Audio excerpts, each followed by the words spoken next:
Yeah, I will leave any comments about the energy because it's about clean energy, and I mean I am of a different mind that yes, nuclear power. In fact, nuclear power has been on the go for decades. It's not that new, but I mean we've chosen to ignore it for its because we are scared of nuclear, scared of radiation, all those kind of things because of the lack of knowledge and education. That's why I really appreciate what was just mentioned about the clean energy. I also want to notice on the energy side that with what people don't know about China building um, something like a new coal-fired power plant about every week. But that is, and people they think this is a bad thing. But what they don't know is, I spoke to somebody who just came back from China. Says the coal-fired plants they're building now with the latest technology, because after all, China rolls 15,000 engineers out of their programs every year easily. So they are very well skilled, and the coal-fired power plant are some of the cleanest power plants in the world. And people don't know that because all the things that they've done, the filters and everything, he mentioned parts per million, but it's negligible really. So I just want to mention that now, but I actually really looked into when Dr. Caroline asked me, put the 4 points together, the one that really stood out for me is about the attracting investment without losing sovereignty in Africa. So there's some lessons from Africa's path to true independence. And I think when we actually speak about Africa's attracting private and public investment, I mean, the challenge before us has always been clear. How can we secure the capital and technology we need to power our just energy transition without surrendering our sovereignty to external interests? I mean, I see it in farming as well. I see there's people very interested in farming, and I want to connect with all of them because we are at the cusp of starting some major farming projects throughout Africa.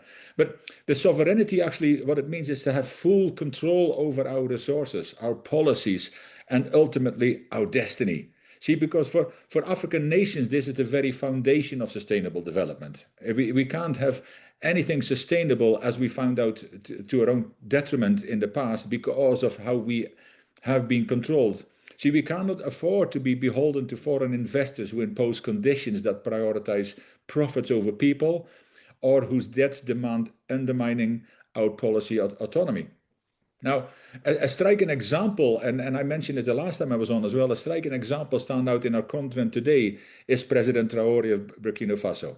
See, because his bold decisions to turn down foreign investment offers that come with strings attached is sending a powerful message.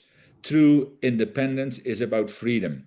Freedom from the financial chains of debt and conditions imposed by global investors, be they foreign governments, international banks, or multinational corporations, because these are also the very institutions that have done their best to keep Africa poor and economically enslaved to the West. And President Traore actually demonstrates that rejecting exploitive investments can actually pave the ways for genuine self-determination. See, Burkina Faso's sovereignty over quick capital signaling that Africa can and should define its path on its own terms. You know, it's about time we did this. And it doesn't matter whether we talk about any industry, about farming, about energy, all these kind of things. It's on our own terms. We have the knowledge, as I already mentioned. We have the skills in Africa. You mentioned that as well, Madeleine. We have the skills, we have the knowledge, we have the power, but we've never used that power because of a variety of reasons. And one of them is the problem with our mindset. So how can Africa broadly attract investment without losing sovereignty? Well, first of all, we must build strong, and the next word is important, transparent government framework. Investors want certainty, but it cannot come at the expense of our regulatory powers. See, clear laws, accountability, and another big one, anti-corruption measures create an environment where investments are mutually beneficial, not exploitive. And secondly, we need public-private partnerships, carefully negotiated to protect our social and environmental priorities. See, contracts must be fair, with clauses that ensure local job creation, technology transfer, and reinvestment into communities. Sovereignty lies in controlling those terms. And thirdly, African countries should diversify funding sources. See, beyond traditional foreign direct investment, we have options like climate finance, and people know how I feel about that, green bonds, and Pan-African institutions and institutional investors who actually do share our vision. So we must strengthen and unify through initiatives like the African Continental Free Trade Area to improve our collective bargaining position. And that's another thing. See, when will we become collective? We're talking about cross-border collaborations and partnerships. We can't even agree in our own countries on how to work together. We need to start working together in our own communities, because we have all these, and I said this before as well, we've got all these wonderful global goals, and that's exactly what they are, global goals. But we can think globally, but we need to act locally, because it's wonderful to have 17 different goals, but unless we start acting locally and we find out what the real needs are of the communities, one community at a time, one county at a time, one country at a time, when we start working locally, the same as I said before, I'm in leadership as well. Leadership changes in countries never really, or very rarely, come from the top of leadership. They actually come from the people themselves. So when we put that into this context, whether it's energy or anything else, we shouldn't look at global goals. I find them fascinating, but they don't, apart from the fact that they don't work, they never worked before, and they won't work this time either. What will work is if we start asking locally, what are the challenges we have with our energy? And of course, the challenge is not really that we haven't got enough energy, we haven't got the technology to bring the energy to all the people who actually need it. The same as fresh water.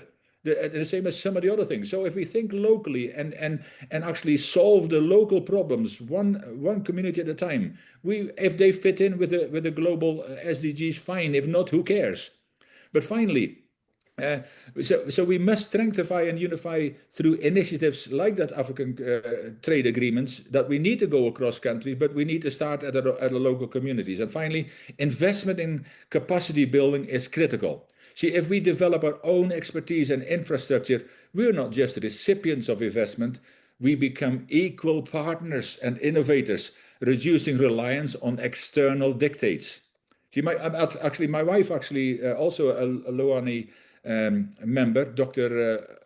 Artie Moore Roberts, she's actually at the G20 just now. She got the pleasure of being invited to that, and she's loving it at the moment.